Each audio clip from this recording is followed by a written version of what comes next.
Thank you, young M, for that beautiful and delicate and stirring music that fits so beautifully with the gentle greens and the gentle climate that I see outside the windows here. It's a very beautiful way to enter into our worship space, and I thank you. And many thanks to Geraldine for that strongly affirmative statement of our universalism. And thank you to Mignon for introducing our music. My reading today for the welcoming words comes from Amy Russell. And here's what she wrote. You who feel your heart is breaking, come into this space. You who are confused and wandering, come into this space. You who are angry, in pain, come in. You who are hopeful and energized, come in. Come into this sacred space where you have been held in love, where you have shared joy, where you have asked questions, where you have had and felt friendship, where you have sometimes not agreed and sometimes not felt comforted and sometimes not felt heard. So bring your broken heart and your grief. Share them. Bring your confusion and your questions and share them. Bring your anger and your pain and share them. Bring your hope and your energy and share them. For here in this sacred space, we are together, whether near or far physically. We can all gather despite and probably because of our conflicting emotions tumbling through our hearts and minds. We bring them here together and we share. For community means that fragile, not perfect, and never perfect human beings can come together in the name of peace and seek it in one another and in their being together and within themselves. I share these words with you for our chalice lighting as we continue to begin our service. We light our chalice this morning in the spirit of gratitude for all the persons who have given their time, their energy, and resources to make this place alive. For all those who preserved this place through the highs and lows. For all those people who gave shelter against the storms and stresses of life. For making hard times livable and good times sweeter by sharing. For preserving against all odds this sacred space in which the right of conscience and the democratic process may flourish. To them all, we say, thank you.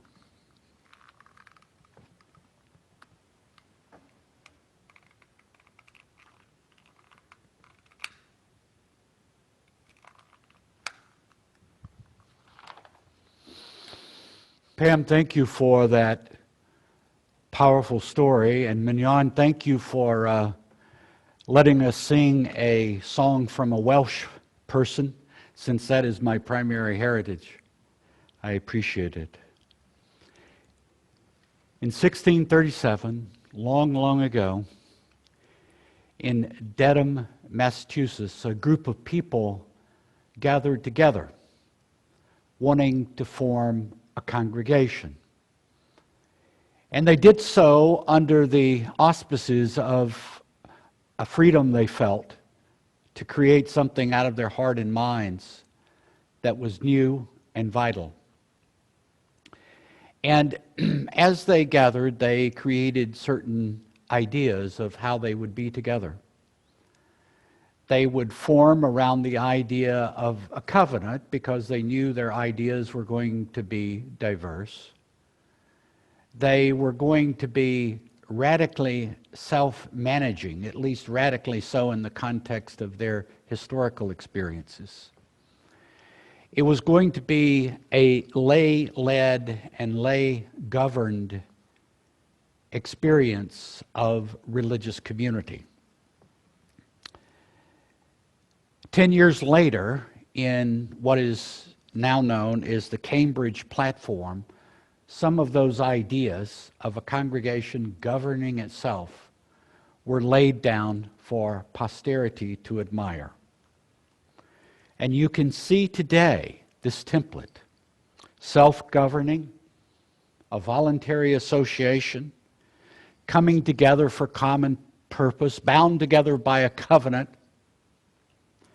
being careful about one another and caring of one another, passed down through the years. And in fact, it has showed up right here in Winston-Salem and in many places across the country. In our own time, in our own way, we endeavor to fulfill this template that was laid down long ago. And every day we are learning new ways to express our love and to deepen our love and understanding of one another and this process. In 1825, the American Unitarian Association, our group, was established. And among the documents that were recorded then was that the association recognizes its constituency is congregational in policy and polity, and that individual freedom in belief is inherent in the Unitarian tradition. We see democracy and the right of conscience continuing in the template that we would in turn in our own day follow. Democracy is worth honoring, not because it is perfect, and certainly not because it has created good results always. Indeed, many horrific and tragic things have happened under the name and within the framework of our democratic government. We honor democracy not because its results have always been perfect or great or moral, but because the alternatives are much more dangerous. The right of conscience is worth honoring because it enshrines this notion that what an individual concludes in their heart and mind, in their innermost self, about what is right and true, shall be given the right and power against any other force in society. Other individuals, yes, but also the institutions of society. It took thousands of years of the evolution of human culture to come to the place where these two ideas were honored, and longer still to enshrine them in law. Democracy and the right of conscience can also be seen as fostering and nurturing something that's much deeper in human nature.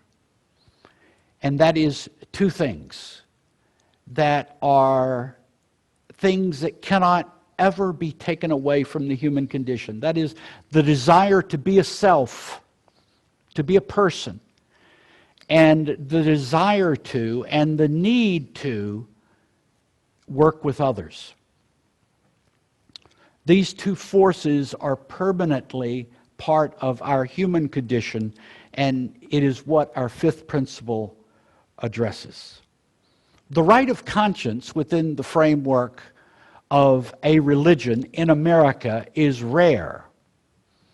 The rights and the importance of the democratic process within the framework of religion in America is very rare.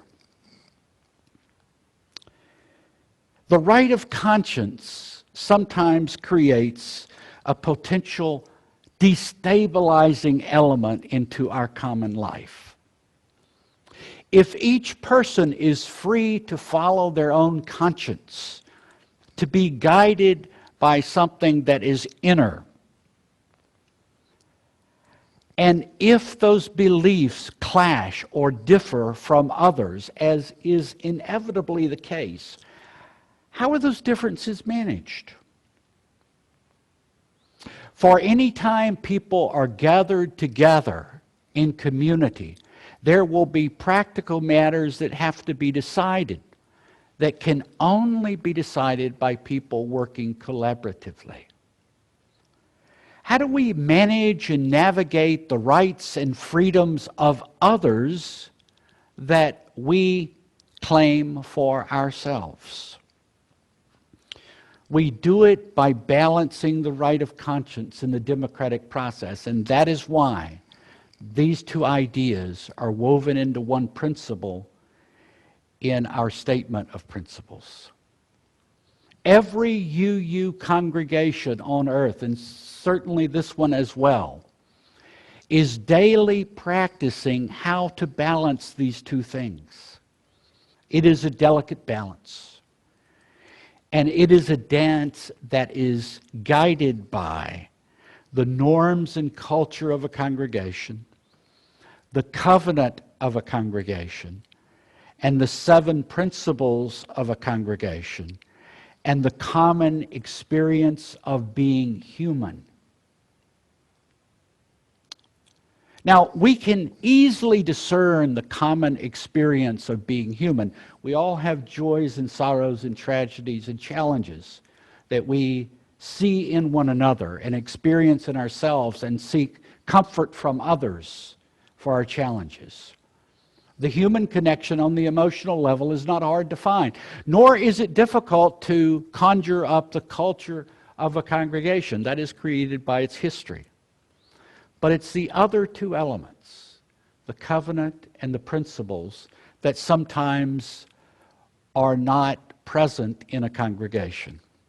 There are a surprising number of UU congregations across the country that have no idea what their covenant is, and many more that don't see their covenant as having an intimate relationship to the daily life and functioning of the congregation. There are many congregations that don't know about the 7 principles and don't understand that the 7 principles were democratically derived on a national level and rise up from the people themselves, and was seen as a good way of defining who we are and what is important to us. In these situations where a covenant, the awareness of a covenant, and the awareness of the 7 principles are weak or relatively unknown, then it is often the case that the idea of individual personal freedom prevails, that brings havoc to the community itself.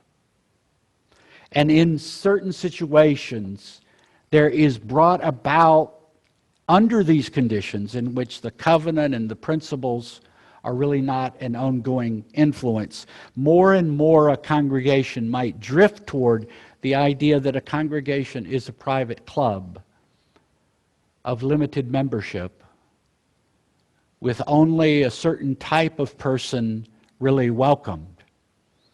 And the sense that a congregation, a UU congregation, is a public institution which bears in its bosom the principles that come from the past and were won by difficult struggle, that is lost. There is a another consideration. We cannot be forced, any of us, to affirm a covenant or to embrace the principles. Nor would we want to. We would not want to belong to a congregation where we were forced or compelled or coerced to believe something. It would seem to injure our sense of individual freedom to do so. And therefore, we are in a most delicate and unusual situation in that we are a community that is called into being every day of its life, called into its being by willingly embracing our covenant, willingly embracing our principles, and using them to help us conduct our dance of our individual freedom and our need to come together to make decisions about our common destiny. We can see how the deterioration of the democratic process and the right of conscience can work itself out on a grand scale. Just as a congregation can become imperiled and injured by the abandonment of its principles and its covenant, this too can happen on the level of society. And that is why what we see happening in our society today is so instructive. For we are living right now in a society where the practice of democratic process and the right of conscience is imperiled. We have discovered that democracy itself, on a national level, just like an individual congregation, is utterly dependent upon a basic level of moral intent and conscious engagement with the principles, the founding principles of that society. For example, our Constitution, just like a congregation, but our Constitution of this country does not ensure a peaceful transition of power from one president to the next president. But rather, our Constitution and our form of government presupposes that everybody participating in our democracy will value the notion of the democratic process and the right of people to make their own decisions about their future. We are now facing a frightening scenario where the will of a minority, bent on control, unable to see its way to work collaboratively with the variety and diversity of the country, without regard for the common good of all, is prepared, if possible, to maintain power over principle. COVID-19, the highest number of cases that have ever been in this country occurred on Friday or Saturday of this week. Voter suppression, attempts to delegitimize the election process, armies of lawyers on both sides, roaming the country, litigating every possible way, at least on one side, to annul the effects of a simple tabulation of the people's will. Russia and other foreign players skillfully exploiting and manipulating our divisions and making them 10 times worse than they are.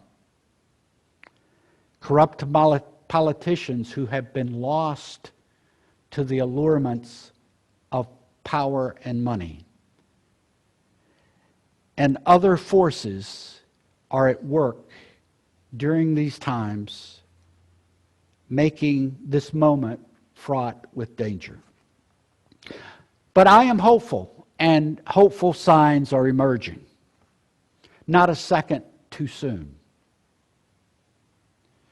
What has been happening has frightened many people, and out of their fear, there have been groups of people who have come together across party lines, across ideological lines, and said, there is a limit to what we will tolerate.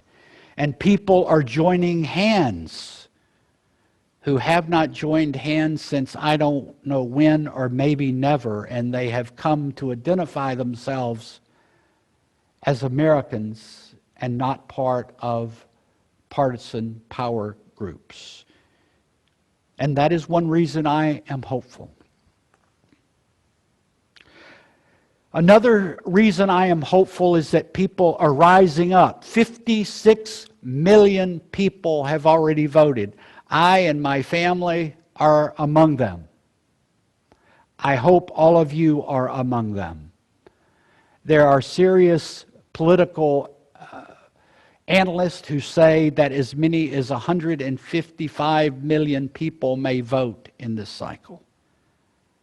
Someone said, today I voted because I wanted to live in a country that doesn't break my children's hearts.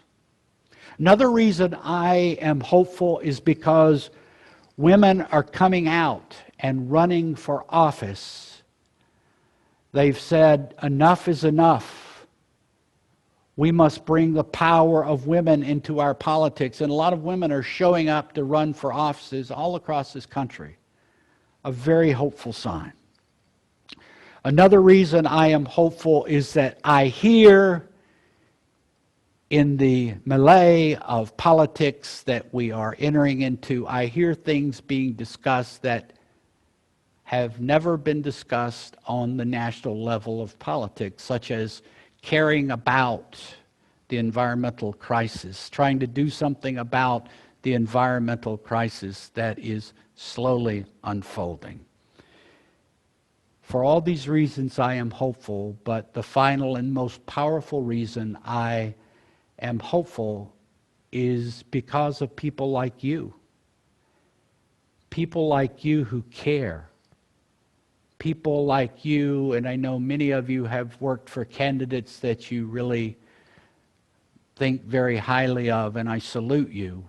All those people in this congregation that are giving their time and their resources and their energy in trying to turn the tide back towards forces of democracy and civility. I salute you, and I am hopeful because I am surrounded in this UU community by people who give me hope by what they care about and by what they are dedicated to. May we all be vigilant. We may be entering a storm. We may be entering a time of triumph, a time of renewal. We may be entering something we cannot envision. We may be entering a rolling crisis that goes on for weeks. We don't know.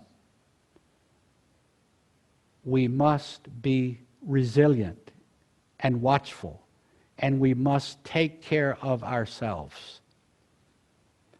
And of this I am certain. Whatever happens, we have one another. We have the power of community. We have the hope in our heart and in our hearts collectively. And we, most of all, have the power of love within ourselves and for one another. And for that reason, I am hopeful. I wish to express my deepest appreciation to all of those who so lovingly created the service and made it possible, both those in front of the camera and those behind the camera. They're both so vital, of course, to our being able to do this. My words for the extinguishing of the chalice come from Martha Munson, who wrote, we extinguish the chalice here, that it might glow gently in our hearts. May it light your path as you leave this space. May it guide your way until we meet again.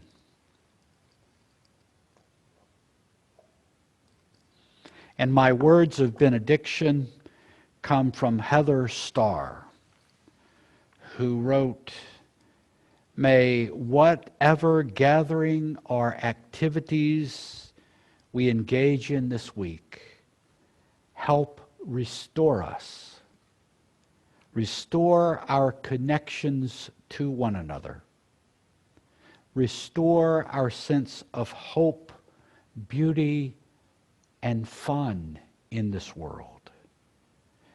May it restore in us our deep knowing that we have to take care of ourselves and of one another.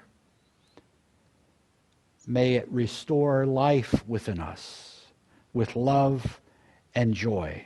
And may we know we must do these things if we are to soulfully survive this world's mayhem. Amen.